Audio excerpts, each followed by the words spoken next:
দলীয় কর্মী খুনের জেরে অগ্নিগর্ভ সোনামুড়া ভেঙে চুরমার পুলিশের একাধিক গাড়ি, রাস্তায় অগ্নিসংযোগ।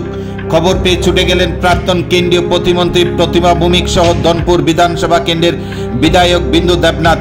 রবিবার বিকেল ৩টা ৩০ নির্বাচনী সন্ত্রাসের বলি বিজেপি কর্মী আশিস পাল। তার জেরে উত্তপ্ত সোনামুড়ার বৃক্ষমণি এলাকা। বিজেপি কর্মীরা সড়ক অবরোধ করে নিজেদের ক্ষোভ উগরে দেন।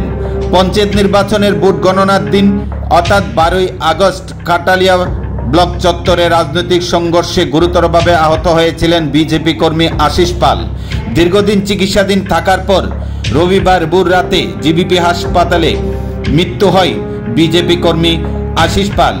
এদিকে দলীয় কর্মী খুনের জেরে অগ্নিগর্ভ সোনামুড়া বৃক্ষমণি এলাকা ভাঙচুর করা হয় পুলিশের একাধিক গাড়ি, রাস্তায় অগ্নিসংযোগ, সড়ক অবরোধ। খবর পেয়ে ছুটে যান প্রাক্তন কেন্দ্রীয় প্রতিমন্ত্রী প্রতিমা ভৌমিক, ধনপুর বিধানসভা কেন্দ্রের বিধায়ক বিন্দু দেবনাথ।